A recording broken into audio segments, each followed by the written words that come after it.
Welcome to Witch Hunt, where we unravel the complex global history of witch trials. I'm Josh Hutchinson. And I'm Sarah Jack. Today we are excited to bring you a special discussion from Dr. Katie Liddane. Dr. Liddane takes us through the Newcastle Witch-Hunt and tells us about her witch trial history workshop at Newcastle Castle, attended by 6th year students. We also explore why the Newcastle Witch-Hunt has been overlooked by many, while the Pendle Witch Trials are much more widely known.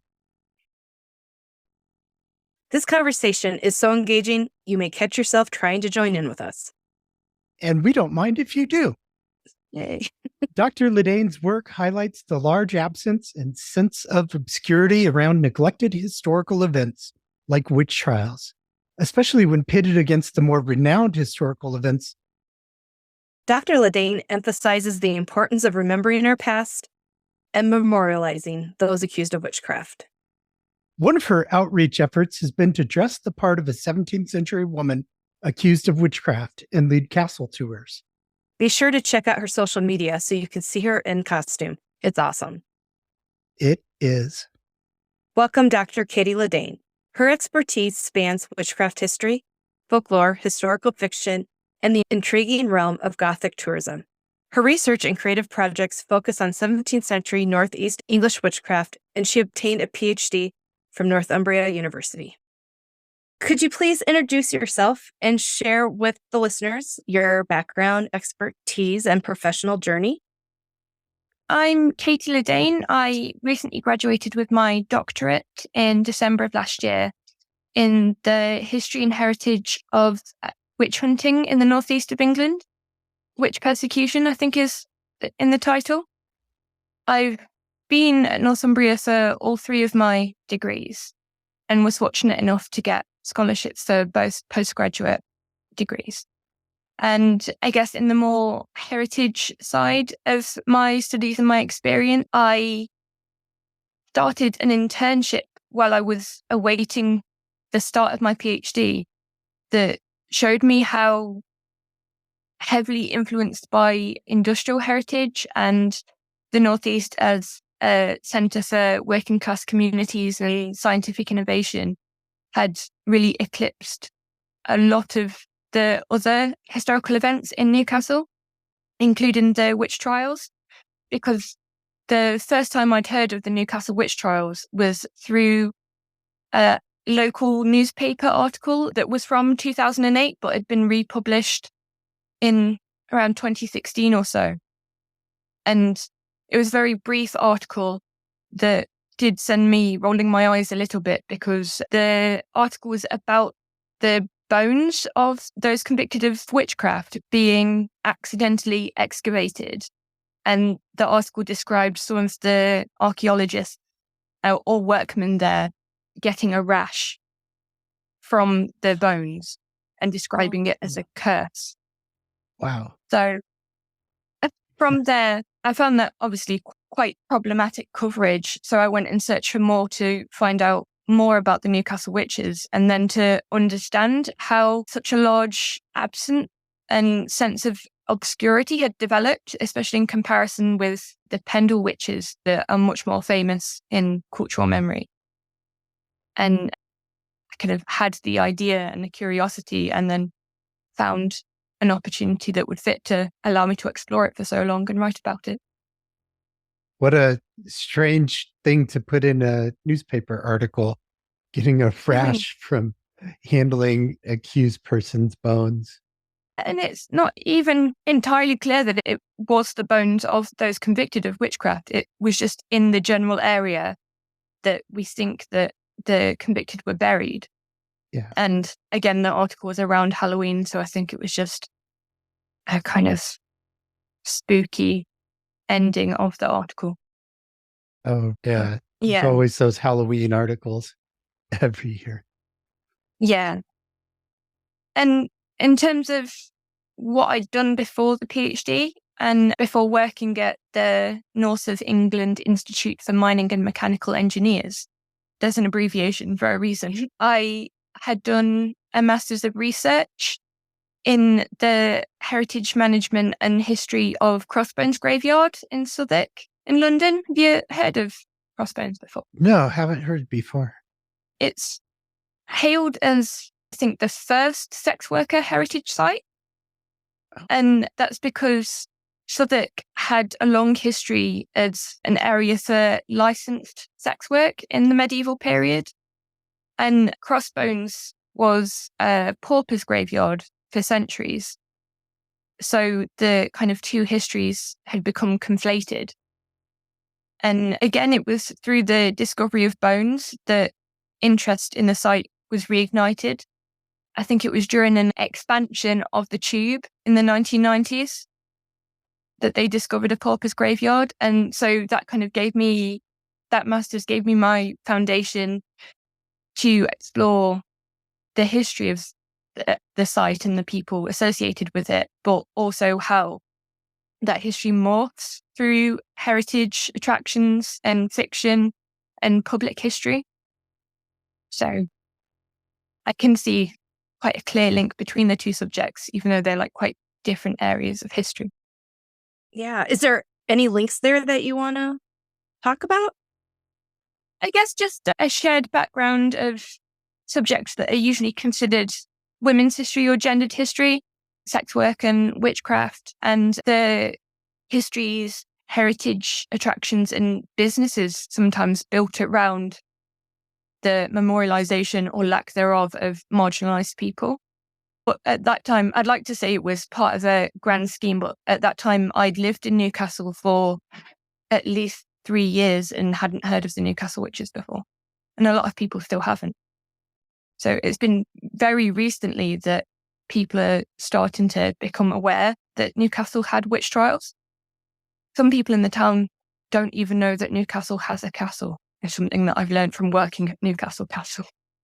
Some of the work that we've done in Connecticut around the witch trial history is really similar as far as the awareness isn't there in a lot of the community. I have really enjoyed that piece, just having the new learners getting to spread something that is interesting and important, as surprising as it can be when history is just unknown. It's exciting when it gets launched like this. Definitely has been very exciting, and the opportunity to talk about it more on podcasts and heritage attractions has been brilliant as well, because that was the intention of my project, really, to explain and understand the obscurity of the Newcastle Witches, but also use that to have a wider impact outside of academia.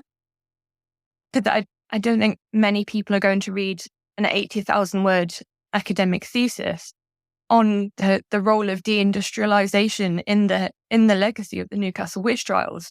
But there are opportunities to talk about the witch trials and to often clear up a lot of misconceptions that happen a lot with originating in the sort of Halloween articles and popular media that really links the fairy tale or the folk healer witch with those convicted and executed in the 17th century.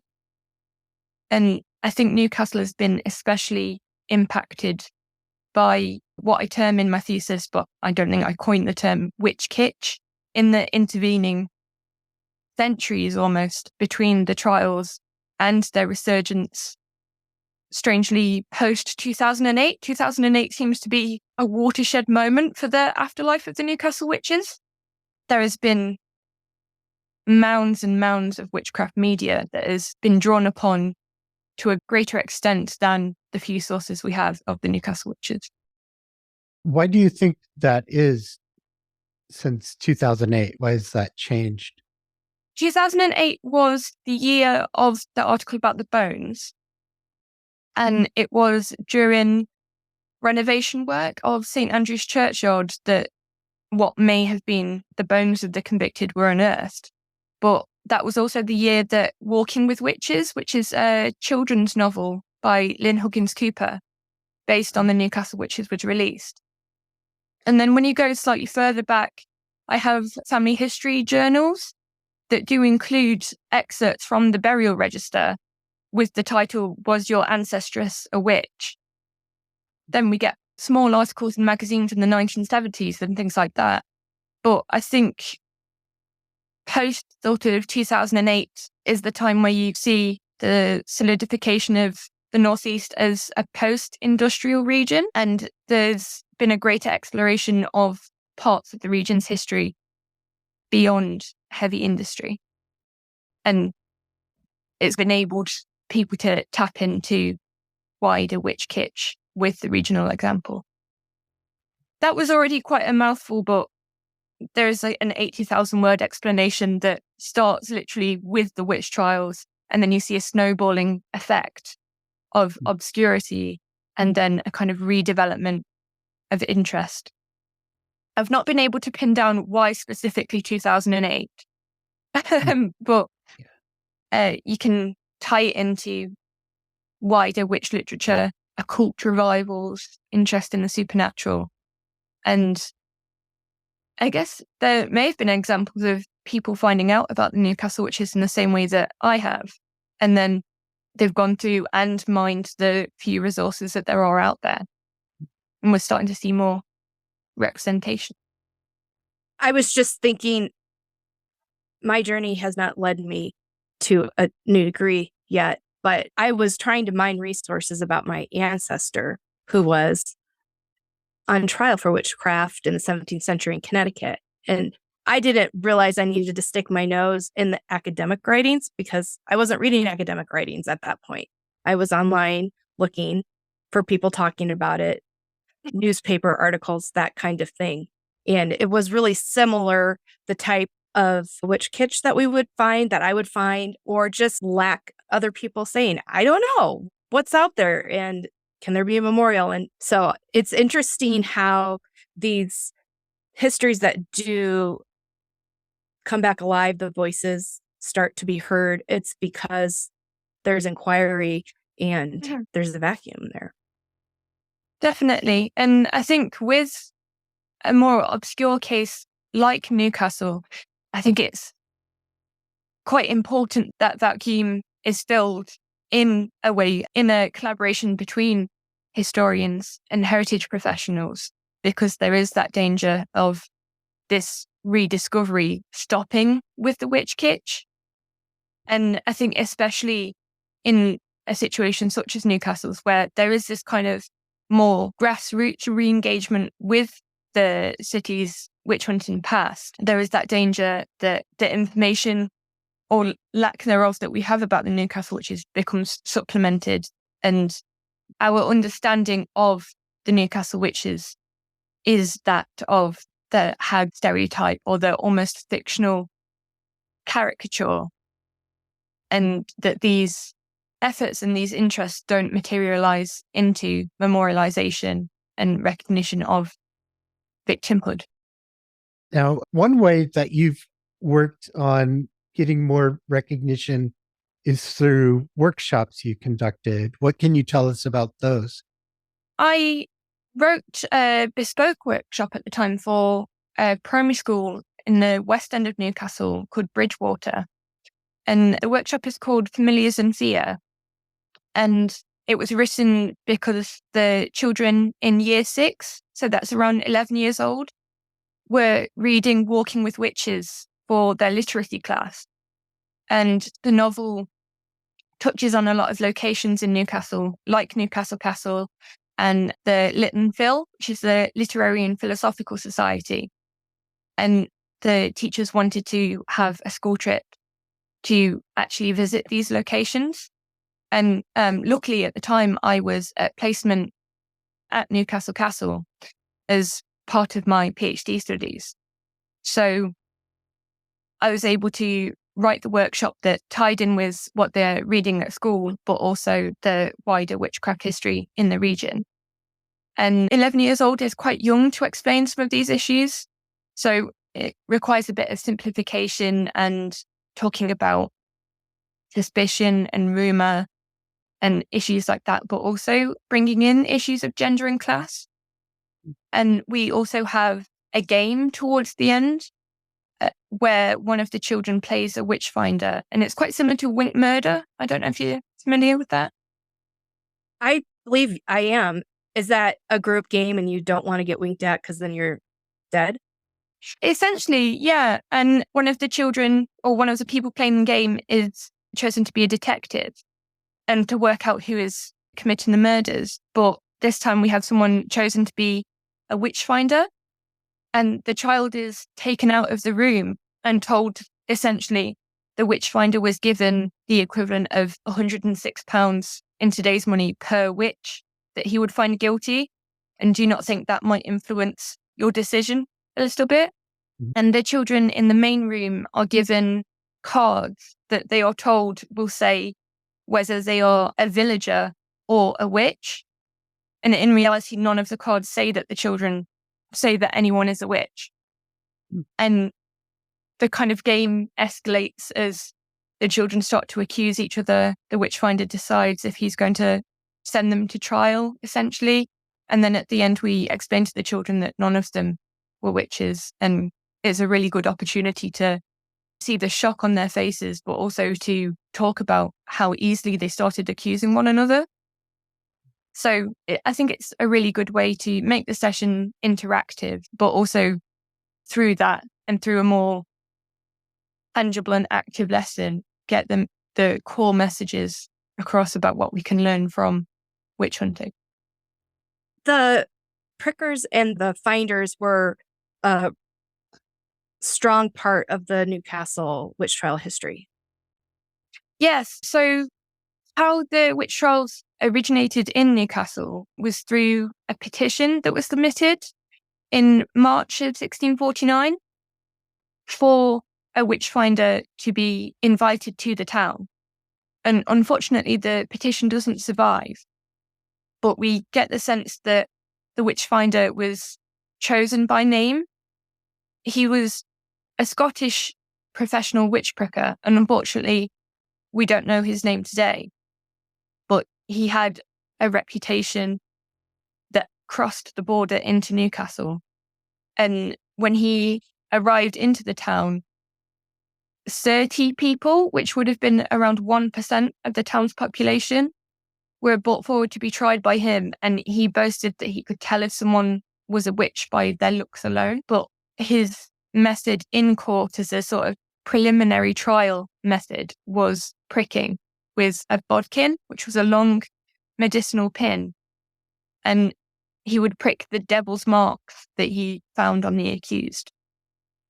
And particularly in English witch hunting, this was a protuberance like a mole or an extra nipple or a skin tag or something like that, that was understood to be the teat at which the familiar spirit would feed. And out of the 30 people, the witchfinder found 15 guilty and were passed on to trial, and then they were convicted at the assizes. And he was paid per witch that he found? Yeah, he was paid 20 shillings per witch. And later on, he allegedly admitted to being the deaths of over 220 people across England and Scotland. So he made pretty good money. Yeah, and he was actually discovered to be a fraud after his time in Newcastle. And according to the evidence that we had, he was pursued into Scotland and executed. And it was on the gallows that he gave the figure of 220. But I've unfortunately not been able to verify that anywhere. So I do have some speculation that in the town's kind of constructing of the history of this event, in the 5 years between the event and the first surviving piece of documentation, it certainly makes the town's officials appear better if they've managed to apprehend him, but I've not found anything to correlate that he was executed for his involvement at Newcastle. Were there also socio-political impacts in the Northeast that contributed to the witchcraft persecutions? The 17th century in Newcastle was a very turbulent period. You've got various sieges by the Scottish. There's a plague outbreak that was proportionally more devastating than London's 1666 plague. There were pirates at the ports in Newcastle in 1649 to 1650, harvest crises, just decades of political upheaval. And whilst, because we don't have the surviving material of the accusations of the individuals, you can definitely see this escalation over the time period, and the fact that witch trial accusations and a reputation for witchcraft took sometimes decades to develop. You can really see, again, like this gradual increase that reached a fever pitch in 1649. Well, this sounds so familiar to what we've heard with other witch trial cases. There's this political uncertainty, maybe some warfare going on, disease, crop issues. Mm-hmm. Yeah, these seem to be pretty typical contributors to at least the witch panics that happened. Definitely. And you do see this kind of spread outside of Newcastle in 1649 to 1650. There was a peak in Scottish witch hunting in the same time period, but you also see smaller clusters of accusations in Gateshead, which is just across the Tyne. And the Sheriff of Cumberland sent a letter to London to ask for assistance in a witch hunt. And he was told that essentially the legislation, we're not going to offer any more support. And in the case of Newcastle, they did seek that support from north of the border instead. In the Newcastle case, they were tried in Newcastle? Yes, they would have been tried at the Assizes Court in the Guildhall, which is just on the quayside. And the witch that was likely held at Newcastle Castle, she was a resident of Northumberland, so she would have been tried at the Morpeth Assizes in Northumberland.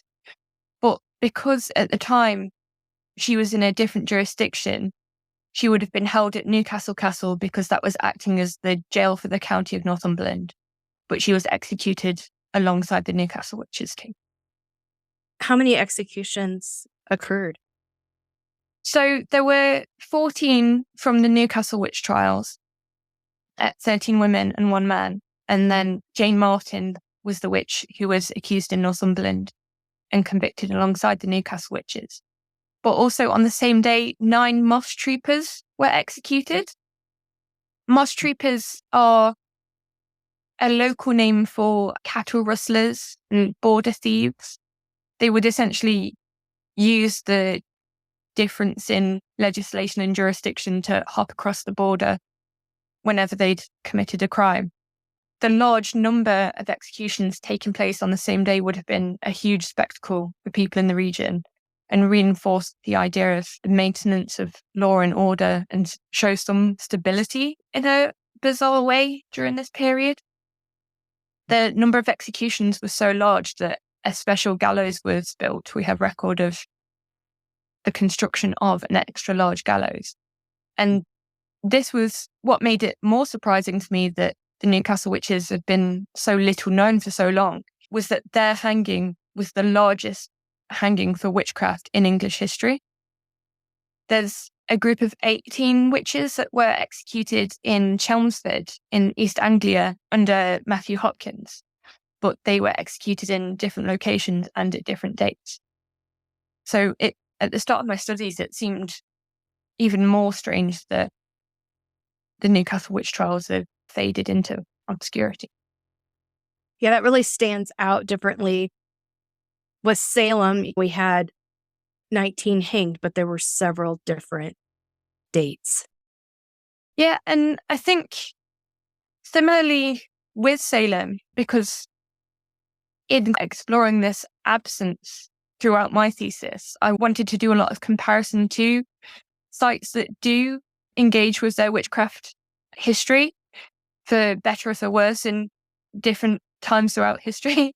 I think it's really important to follow the example of memorializing those that weren't executed as witches but died earlier in jail or died awaiting trial, things like that. So really good to be able to have that comparison of this is how it's been done in another location, in perhaps the most famous place for witchcraft heritage in the world.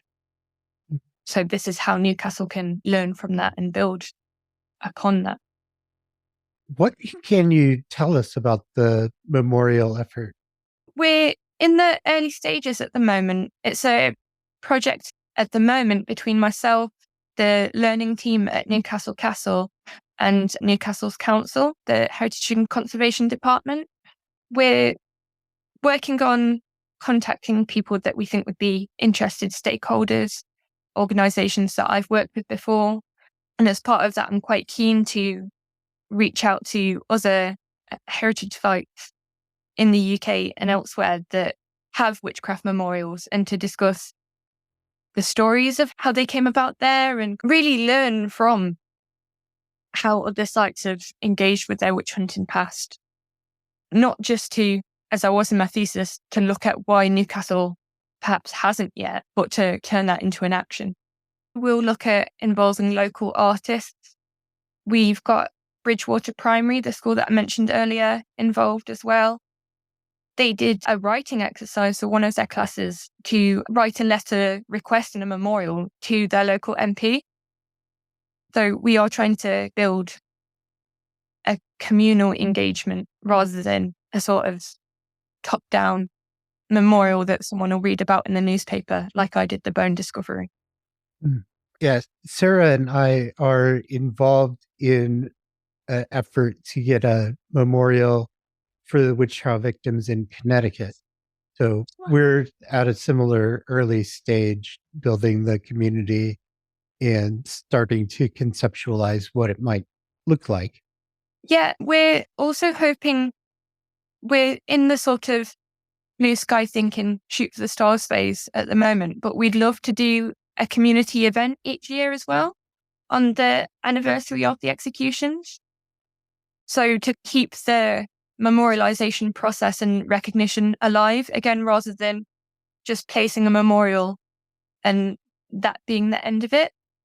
But also, I don't know if you've had a similar thought process, but with it being so long that Newcastle has gone without any sort of recognition or memorialization, the aims are a bit higher. Part of our thinking is that we definitely want the names of each of the people convicted and or accused that might have died during the process that they awaited trial.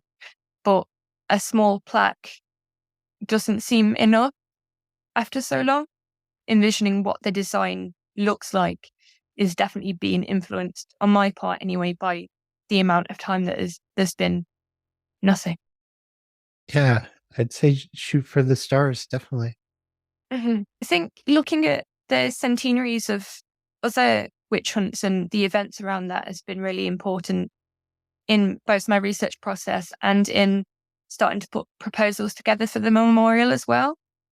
So the 4th centenary of the Pendle Witch Trials that happened in 2012 has been quite influential in the various events and different means of engaging with different parts of the community.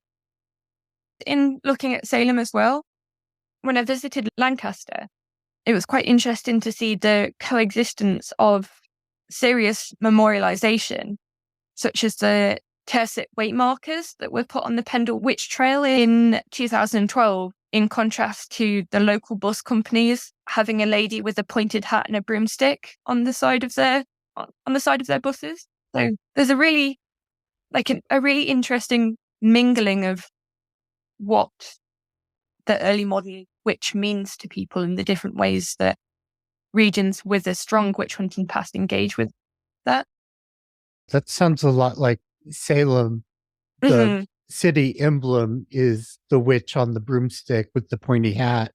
So the police and the police cars have that emblem on them, but you do have, multiple memorials to the victims there where you go, and they're peaceful, solemn places amidst all the witch kitsch going on all around it. So it's this interesting dichotomy.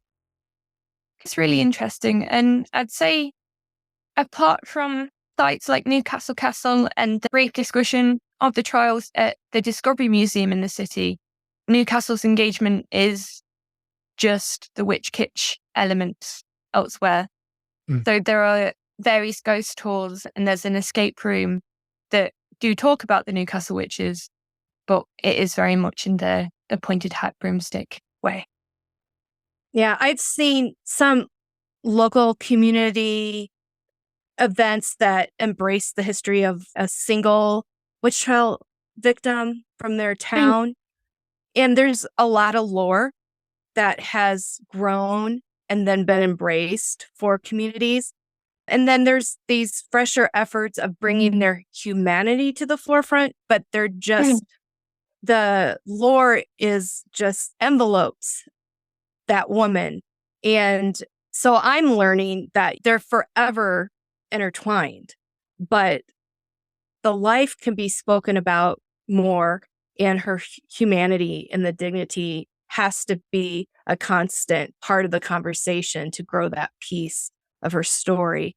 And one of the recent memorial plaques that went up, it's very brief what it says about her, but you can tell they are recognizing her as a real woman who hanged, but they are also, there's this endearment of the folklore that's been around her that they identify with as the town. Definitely. I think it would be really hard to just engage directly with what we know from the 17th century records and not let any other awareness of what witchcraft and or witch hunting means to us today to influence that. But I think it's the coexistence of the pop cultural witch with the recognition of the humanity of those accused is most important. I saw a similar memorial in Forfar in Scotland. Their memorial it's just a stone pillar with one indentation in the stone per victim. And then beneath it just says they were just people. And I think the demystifying aspect is really important there to, like I say, recognize the humanity and to a certain extent the distinction between those accused in the 17th century and our more modern understandings of the witch figure, whether it be historical or fantasy. Yeah, it's so true. They were just people. And I think what you're hoping to do with the annual event is so critical. Hopefully we can do something like that too, because it's so important to give these victims their humanity and know about them outside of just the kitsch element, get a sense of who they are as real human people, just like us. Yeah, and we do fortunately have some small glimpses of what the Newcastle witches were like as people.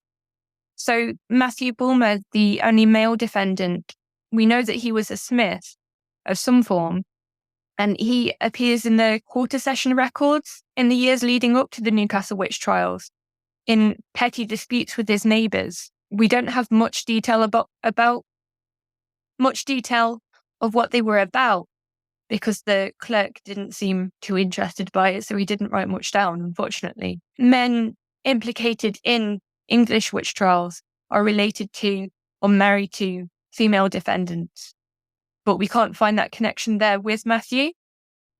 And we also know a little bit more about Margaret Brown. And in the only account that we do have in depth on the Newcastle Witch Trials and the execution, again, we can't really verify this, but Margaret Brown is said to have asked for a sign from God for her innocence as she was about to drop, and her blood sprayed across the crowd to the amazement of onlookers. And often when I do public engagement work, I try to explain that amazement meant something different in the 17th century than it does today.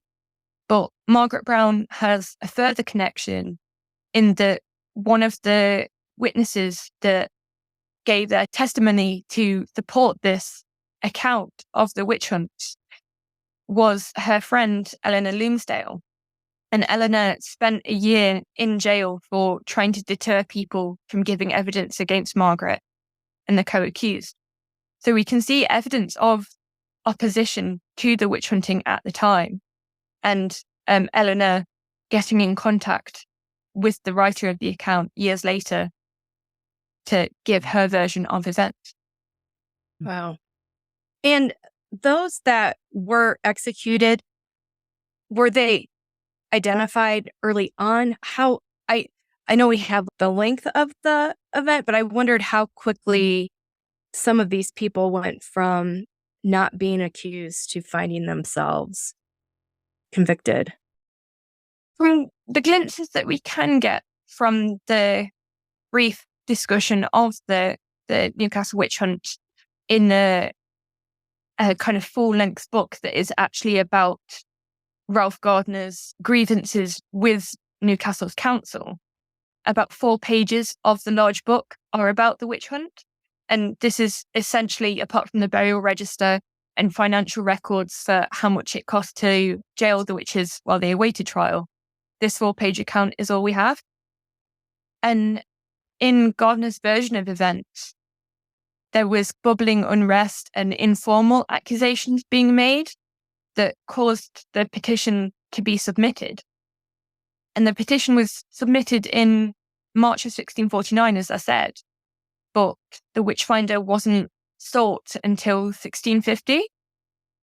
So we do see a kind of reluctant, hesitant for Newcastle's authorities to invite a Witchfinder or to pay for a Witchfinder, possibly.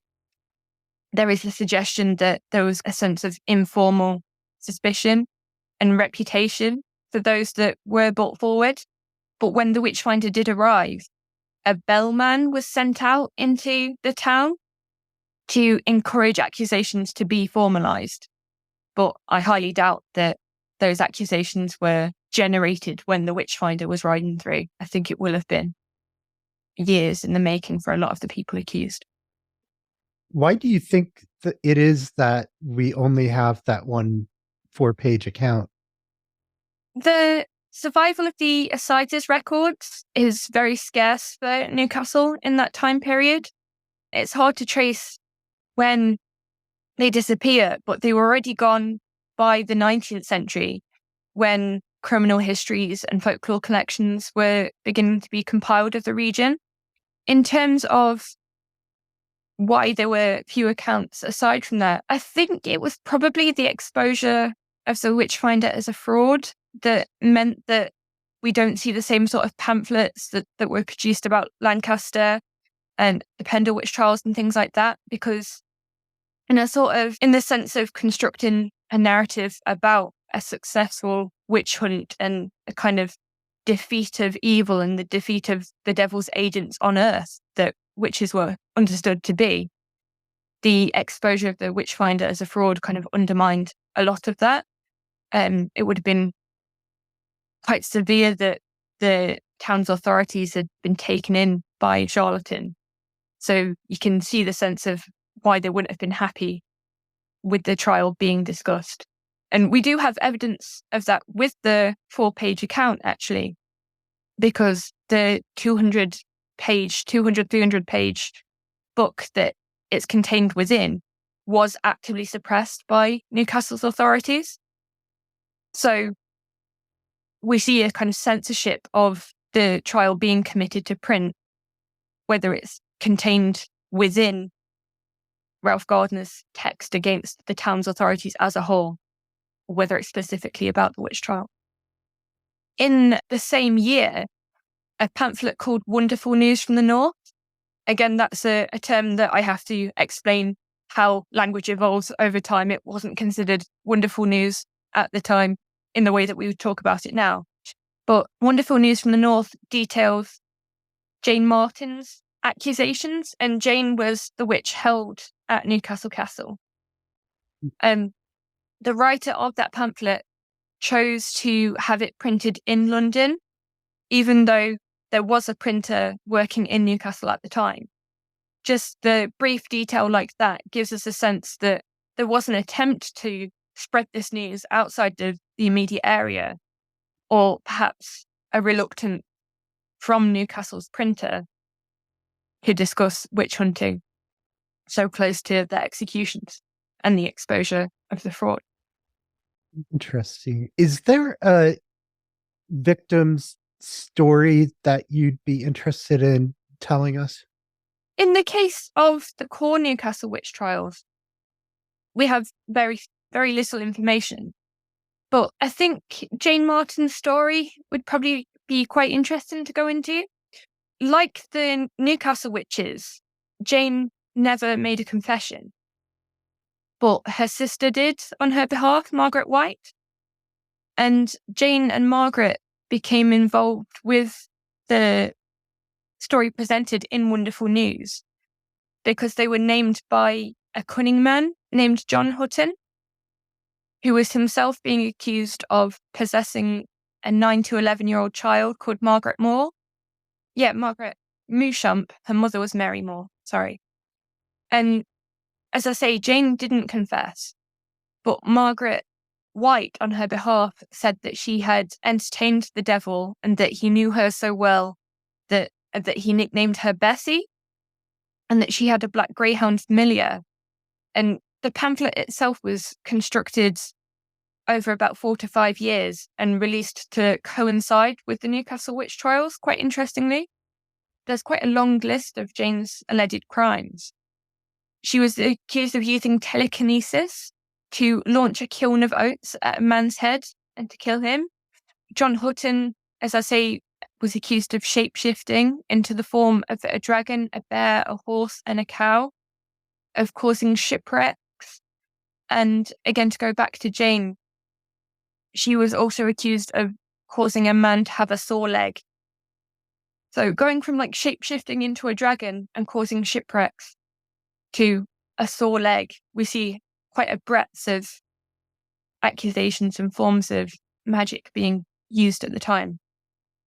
And in the pamphlet, we know that Jane was indicted, tried and convicted, and taken to Newcastle to be executed.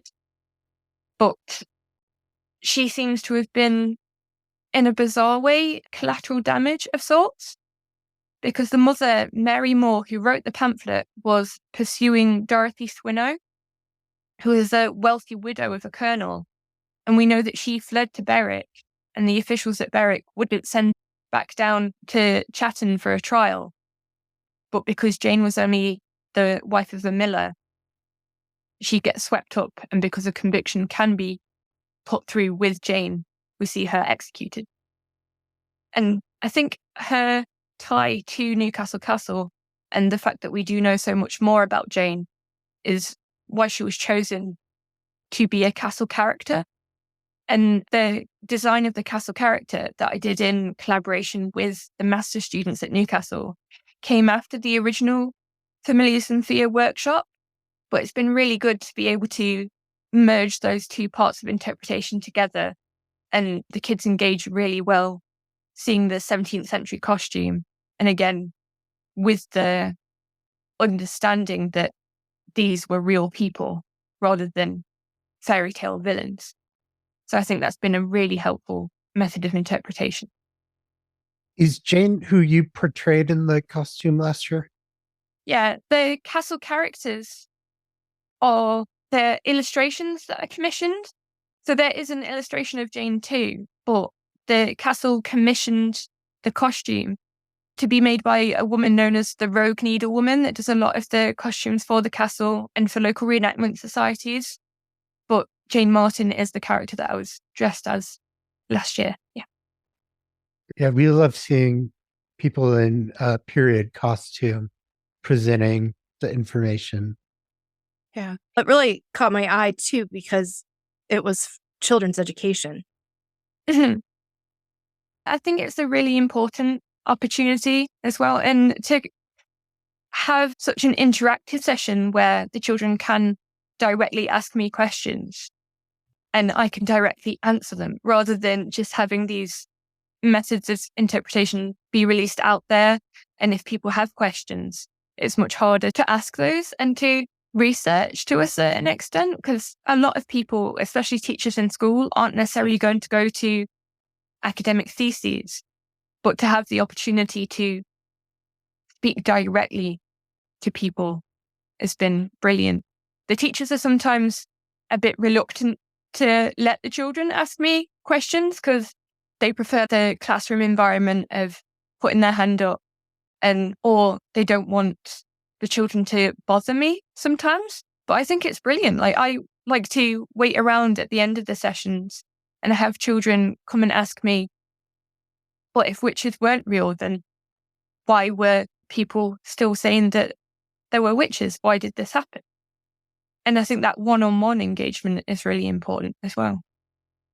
What lessons do the children draw from the engagement? Again, it is the breakdown of kind of very complicated ideas about class and gender. So we discussed the fact that some people who looked different may have been accused, people who were ostracized by their communities in certain ways. So it breaks this sort of complex and very historically distant phenomenon of witch hunting into its basic themes to show what we can learn about acceptance and social justice in terms of what has happened to the most vulnerable members of society in the past. And through the game especially, the children gain a sense of empathy of what it would have felt like to be accused, or to recognize in themselves impulse to make accusations based on very little evidence. It's been really fun at the castle especially to directly integrate my research and real examples from the region into these activities. I go through various cases and ask the children, do you think this person was a witch, or what else might have been happening? And in the game as well, we see the children are handed curse cards that are real complaints that people made in their accusations about their cow's milk failing or crops failing and things like that, and shipwrecks. So it's, again, been really good to be able to break down PhD level research and speak to children about it and have them engage and understand. It's amazing. And I really see this long game impact that what you have done is creating, especially with the memorial developing and the annual tribute that will be happening as these children are growing. It just strengthens that community acknowledgement of the heritage and making memorialization an important part of looking at the history. It's wonderful. It has been a really fulfilling project. And again, as I say, the intention when I started out with my thesis was community engagement and changing this absence rather than just observing it from academia to a certain extent, is to be able to build on the memorialization process. And as I say, recently we're hearing more and more interest from local schools and groups. So it is really nice to see the development and spread of sometimes very surface level awareness that witch trials did happen in Newcastle, and then to have people reach out to the castle and myself to learn more. So it's a really exciting time for the kind of legacy of the Newcastle Witch Trials. As a way of paying tribute, would you be able to read the names of the victims? So the names of those executed in Newcastle on the 21st of August of 1650 were Isabel Brown, Margaret Madsen, Anne Watson, Eleanor Henderson, Elizabeth Dobson, Matthew Bulmer or Bonner, Elizabeth Anderson, Jane Hunter, Jane Coupling, Margaret Brown, Margaret Moffat, Catherine Welsh, alias Coulter, Alice Hume, and Mary Poops. Katie, I can't tell you how much I've learned from everything that I've really learned a lot from you. And I look at how you mentioned how you were looking at other memorials and what other communities have done with the history to implement and look at how you can reach your goals in Newcastle. But I feel like what you've done is so historic and is such a case study in itself and something for other communities to model after. It's incredible. That's really nice to hear. Thank you. Again, when I started the PhD and with the blue sky thinking of the memorial project, I would really like to build a network or engage in a community of areas with witch hunting histories and to learn from each other to a certain extent and build an awareness of the witch hunts that fit into a wider understanding of the phenomenon and how you do find specific details that tie the cases to a region, but that also tap into a wider sense of communal memorialization and its continuing relevance today. It would be great to be able to be further in touch with other people. Yeah, we do know a few people in Salem and Danvers, Massachusetts that were involved in the memorials. Have you been able to talk to anyone there? Still in the early stages of reaching out to that extent, but I did read a lot about the 2016 memorial determining the execution site. And that seems like it was a very intensive project with a lot of researchers and historians that are referenced in my thesis. So again, when we have a kind of firmer idea of where we're going with this project, it would be brilliant to reach out to those people too. I've already been in contact with people at Colchester Castle, where some of Matthew Hutchinson's accused were held, and in discussion with Lancaster Castle, who were very helpful during my thesis too. I don't know that I've paid attention enough, or I just haven't heard it, but hearing those two terms together, the witchcraft heritage, just is like a wake-up call for me on messaging and the community engagement piece. I'm so appreciative of that layer of your work. Thank you. It was really a really interesting thing to be able to explore, and to go back to what we were talking about earlier, it's quite hard to articulate in my thesis of this, in a sense, dichotomy between witch kitsch and memorialization, but to articulate the idea that there is an interwoven relationship between the two. And as you said earlier, I don't think we're ever going to be able to separate them entirely, but I think witchcraft heritage is a very nuanced topic, and a community to discuss that in is very valuable, especially with regards to sites that are only just moving towards memorialization or moving towards the more nuanced look at their region's witch hunt impact. Yeah, one thing that I believe, and I think this especially about Salem, is that the witch kitsch draws people in, and then it gives the historians the opportunity to present the nuanced history to new learners, because there's always a supply of tourists coming in, Definitely willing to learn. So the relationship is definitely much more complicated than witch kitsch tourism businesses and historians. Mm-hmm.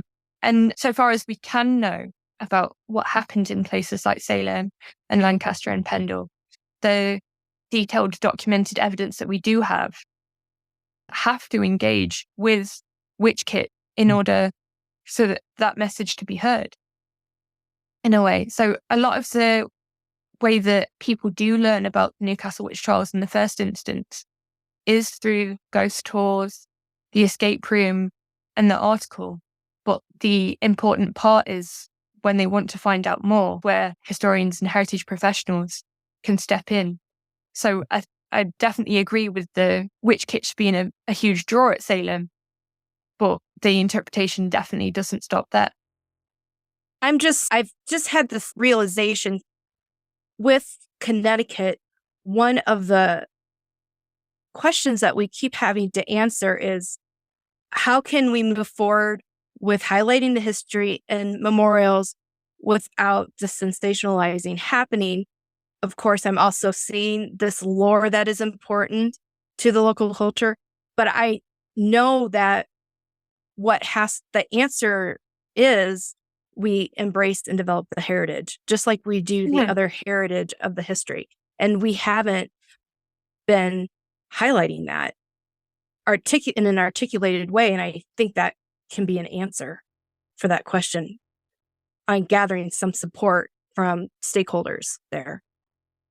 Definitely. I think the witch kitsch is always going to be there in some form, but being able to build something else from that and around that does recognize, again, the humanity of the accused and having a relationship with witch kitsch to a certain extent is very important in raising awareness and recognition of these people as people.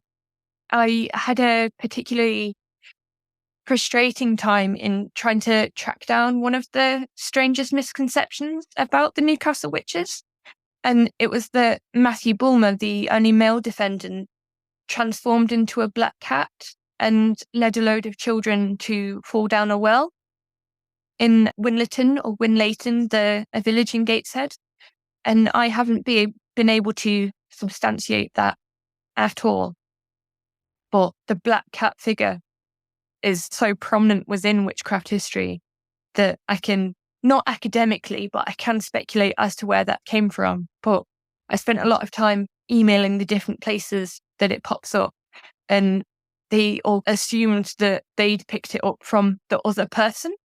Trying to disentangle where folklore, myth, and witch kitsch becomes involved has been quite difficult, but has really illustrated the kind of inextricable relationship between 17th century witchcraft history and pop cultural engagement with the witch as a figure in general. And unfortunately, I think the kind of black cat into a well story is more exciting for a lot of people than Matthew Bulmer being a blacksmith that had arguments with his neighbours. And now for Minute with Mary. Rebecca Fox was distraught because her daughter, Rebecca Jacobs, was arrested under false pretenses for the capital crime of witchcraft at Salem, Massachusetts Bay, British America, in 1692. Rebecca Jacobs languished in the Salem jail for 6 months when her mother drafted the second of 2 petitions on her daughter's behalf. This petition was addressed to the Governor's Council at Boston. Rebecca Fox advised the magistrates that her daughter was, quote, crazed and distracted in her mind for the last 12 years, end quote. Rebecca asked them to show leniency because she feared her daughter's mental illness could not withstand the deplorable prison conditions. Rebecca's petitions remain unanswered. Because these petitions have been preserved, we know today that Rebecca Fox's love and devotion for her daughter, Rebecca Jacobs, was unwavering. Here is a short quote by Rebecca Fox to the council. Quote, your petitioner, her tender mother, has many great sorrows and almost overcoming burdens on her mind upon my daughter's account. Your petitioner has no way for help but to make my afflicted daughter's condition known to you, end quote. And she signed this document, your sorrowful and distressed petitioner, Rebecca Fox. Thank you. Thank you, Mary. Here's Sarah with End Witch Hunt's news. End Witch-Hunt, a nonprofit 501c3 organization. Weekly news update. We warmly invite you to extend your support through a financial contribution. Every donation, no matter its size, plays a pivotal role in enriching the content you cherish. Conveniently make your contribution by visiting witchhuntshow.com, where you can choose an amount that aligns with your capacity to give. Your generosity is the lifeblood of our work. Additionally, if you enjoy staying connected with your favorite content creators on YouTube, consider visiting Witch Hunt's YouTube channel to subscribe. This simple act of clicking follow is a gift that significantly boosts our visibility. And for those who prefer streaming on Spotify, we encourage you to tune into our episodes through your Spotify app. Your efforts in engaging with your content on these platforms greatly assist in expanding our social media presence. This is National Women's History Month. Women have been pivotal and influential across all facets of human history, In March, the United States pays tribute to the enduring legacy and contributions of women throughout its history. National Women's History Month celebrates U.S. women's achievements and struggles. Originating from an 1857 protest by garment workers in New York City against poor working conditions, it evolved into the nation's first Women's Day in 1909 after a significant march for labor rights and suffrage. Official recognition came in 1981 when Congress designated the second week of March as National Women's History Week, later expanding it to a month in 1987. The month is a reflection on women's progress. During Women's History Month, End Witch Hunts extends a heartfelt appreciation to the exceptional contributions and resilience of marginalized American women. Their narratives, deeply embedded in a diverse tapestry of rich cultural heritages, are essential to the fabric of our collective history. As educators, these women have imparted wisdom and knowledge across generations, shaping the minds and spirits of future leaders. Their leadership in social and political arenas has been pivotal, driving forward movements of justice, equality, and transformative change with unwavering courage and vision. Who are our marginalized women? Marginalized women encompass a diverse array of identities and face unique challenges and barriers. These are women of color, Indigenous women, LGBTQ women, those with disabilities, the elderly, the impoverished, immigrants and refugees, survivors of violence, single mothers, and those living in conflict zones. Their experiences, marked by intersectional forms of discrimination, underline the pressing need for inclusive support and advocacy. This list is not exhaustive and can intersect, leading to compounded forms of discrimination and marginalization. Despite marginalization, women have broken through barriers across the arts, sciences, and business, introducing bold perspectives that challenge restrictive narratives and significantly enhance our collective insight. Their creativity and intelligence has been a beacon of innovation, redefining what it means to lead and excel in a myriad of fields. As entrepreneurs, they have fueled economic growth and community development, highlighting the strength that lies in diversity. Their achievements are monumental, not only in their communities, but in shaping the course of American history. As we celebrate American women, let us commit to recognizing their invaluable contributions, advocating for their rights, and ensuring that their voices are heard and celebrated. Read about their stories, write their stories, amplify their voices. Their voices, frequently sidelined in dominant narratives, must play a pivotal role in leading future generations. Thank you, Sarah. You're welcome. And thank you for listening to Witch Hunt. Join us next week. Have a great today and a beautiful tomorrow.